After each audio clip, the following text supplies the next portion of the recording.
Why is anti-Semitism spelled without a hyphen? And what does that have to do with anti-Zionism? Also, no hyphen. Stick with me. I know this gets a little technical, but it's worth it because it shows how the world's oldest hatred keeps mutating. Let's do it. You've probably noticed that anti-Semitism is spelled as one word, no hyphen. That's not a typo, it's deliberate. The word was invented in 19th century Germany specifically to sound scientific and clinical. But it was never about Semites or a group of people or languages. It was always about Jew hatred. That's why we write it as one word today, anti-Semitism. Now, the same thing has happened with Zionism. Originally, with the hyphen, anti-Zionism was an internal Jewish debate.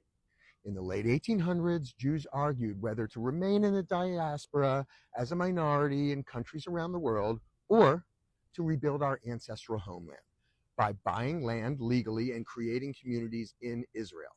It was a family argument about survival, not about denying Jewish peoplehood. But over time, the term got hijacked by the Soviet Union and later the United Nations. Anti-Zionism became something very different, an ideology that denies Jewish sovereignty altogether. And that's the crucial shift. Today, anti-Zionism isn't about critiquing Israel's policies.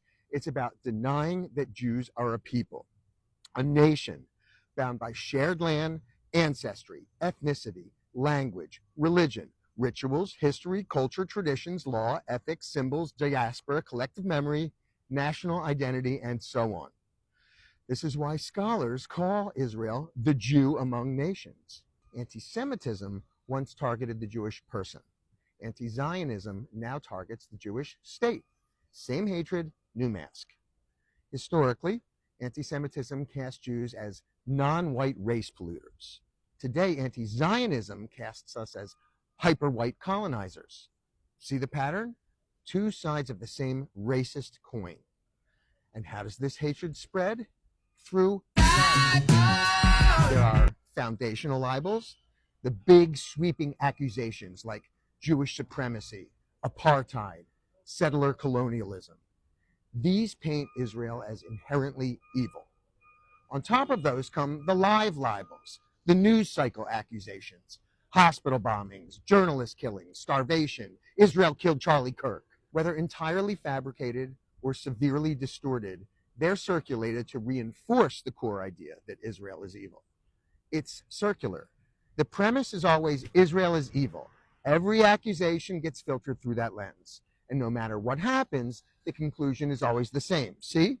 Israel is evil. And when one charge is disproven, a new one takes its place. That's why you see this endless cycle.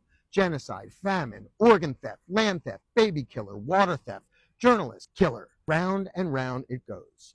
It's not about truth, it's about delegitimization. Or as Eyal Kobe puts it, lie, lie disproven, new lie. This is the mutation of anti-Semitism in our time. It no longer attacks Jews as individuals, it attacks the Jewish state, the collective Jew among nations. So when you hear the word anti-Zionism, remember, it's not just criticism of Israel. It's the modern face of anti-Semitism. Different vocabulary, same hatred.